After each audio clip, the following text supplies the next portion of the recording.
Hello and welcome to episode 7 of The Australian Runner, a show about running and everything running related. I'm Ben, and with me is Chris. Hello, everyone. Okay, let's get started. Being in the middle of summer as we are right now, we thought it would be a good idea to talk about running in the heat and some things that you shouldn't do. So we might start off with what are some of the dangers of running in the heat? Yeah, so starting with some of the dangers of running in the heat, the major one is dehydration. You sweat a lot, so you lose a lot of water, and if you don't replace it, you become dehydrated. Can cause massive problems to your whole body. Another one is heat stroke, can cause you to collapse or faint or whatever just because of the hot environment. And also muscle cramps and spasms can occur or are more likely during hot weather and running in the heat. Yeah, so I think the most common one of those would probably be just dehydration because you can even get dehydrated when it's not really hot. So if you're not Yeah. used to running in the heat or you haven't drunk enough water, or even if you've just been inside in the air conditioning, you don't even appreciate how hot it is outside. It's really easy to underestimate how much water you need to be drinking. And then when you get onto heat stroke, that gets pretty serious. Don't really want to be messing around with that sort of stuff. So all these things are best to avoid. And at the end, we'll talk about some of the things that you should do to avoid these dangers. These are all easily avoidable. But there's also some positives about running in the heat, in heat training. So do you want to talk us through some of the ways that it can actually help? Heat training is the training in vogue at the moment, almost as popular as altitude training. Some of the things that the body does to combat the heat is that it increases blood plasma levels, and plasma transports nutrients to the muscles. Yeah. Dehydration is linked with lack of blood plasma levels. So when your body acclimatizes to the heat, what it does is it creates more blood plasma. Another one is that it decreases the perceived exertion levels because when you're running in the heat, you feel like you're working a lot harder than in the cool. Yeah. Say if you're running 3-minute kilometers in the cool, then you run 3-minute kilometers in the heat, it will feel a lot tougher and harder, probably because your heart rate goes up when you train in the heat. One of the major training effect is that you start to sweat earlier and you sweat a lot more. Alberto Salazar was known for sweating 3 liters an hour, That's a lot. as opposed to the average runner being about 1 liter an hour. So just his training effect, because he trained in the heat so often, just meant his body adapted so well that it learnt how to sweat more. And obviously that sweat helped cool him down so he could run faster and longer in the heat. So yeah, it's really his body getting used to it. Yeah, but what also your body does is it after a time it learns to keep the salt and retain the salt in the body to sweat out water. So you're keeping the nutrients in your body and not getting rid of them.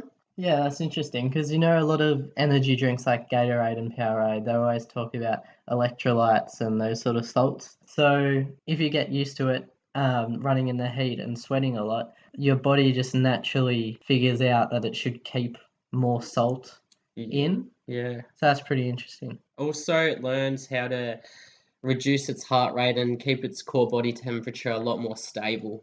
So back to the blood plasma for a second. That is really quite similar to altitude training, isn't it?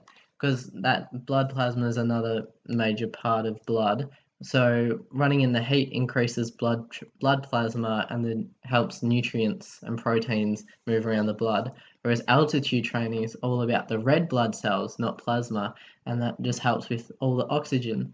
So if you found somewhere that was really hot and up very high, you might be onto something. You could get killed 2 birds with 1 stone. Yeah, definitely. Training at altitude in the summer can place both stresses on your body. Both increasing blood plasma and increasing red blood cells, they'll both increase your VO2 max and overall aerobic prowess. And what's the VO2 max?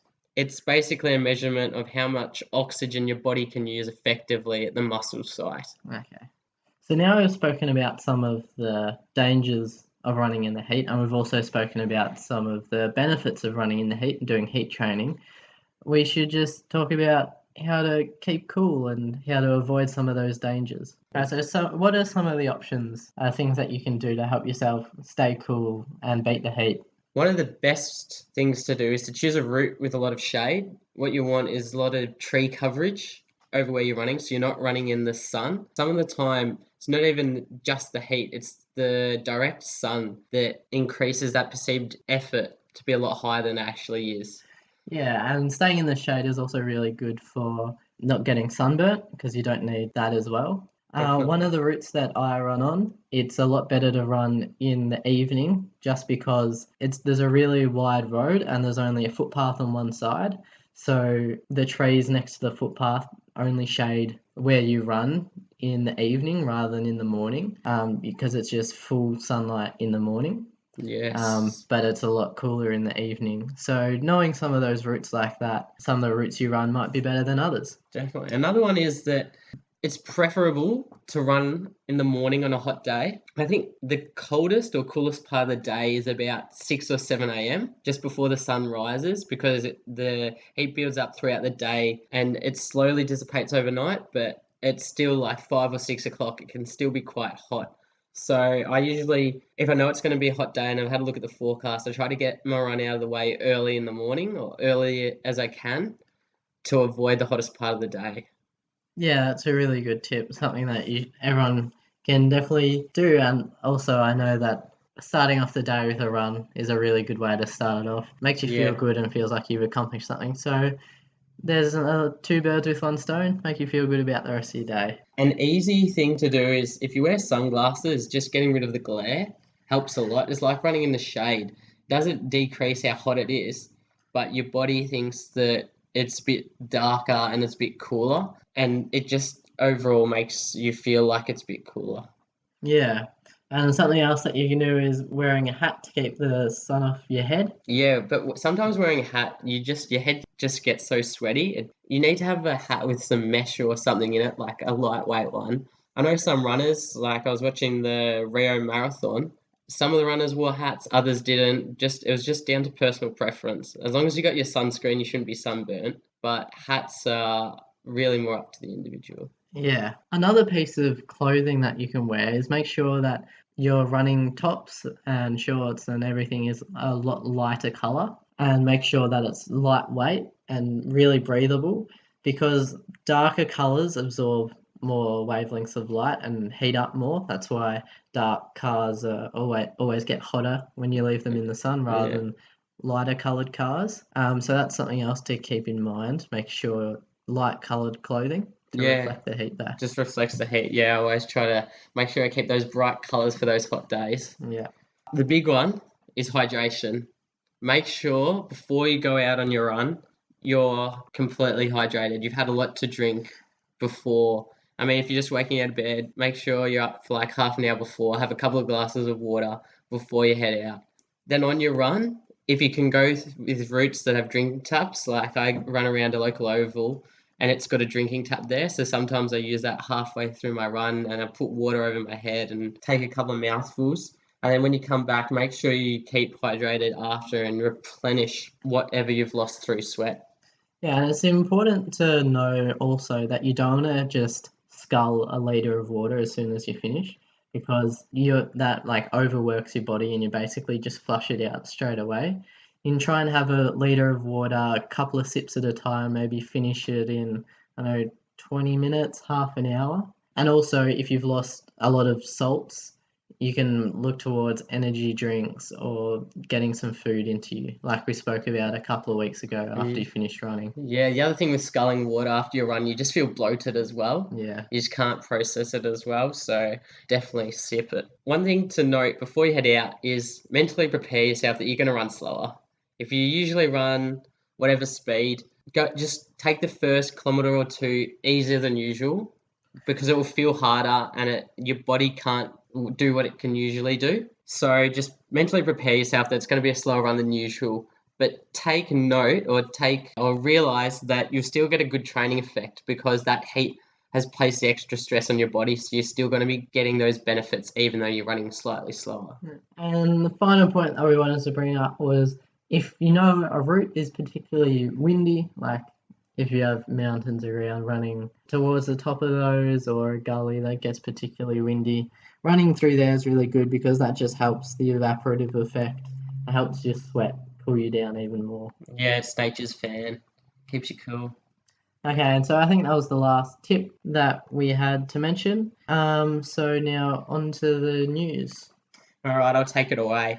Talking about the heat, Adelaide's domestic competition on Saturday was cancelled due to the extreme weather. I think it had to tip over 38 degrees and it hit about 40 odds, so it was cancelled. So no news from Adelaide.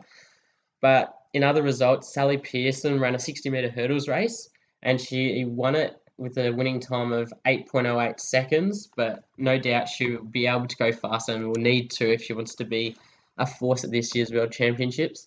To the professional stakes, and Ali Graf became the first woman to win the Daylesford Gift in its 12-year history. She took it out over a couple of blokes. Moving on to Queensland, they had the Glynis Nunn Shield and Multi-Event Championship over the weekend. So the Multi-Event Championships include the women's heptathlon, and an Estonian athlete, Maria Klupp, won ahead of Celeste Mucci from Victoria.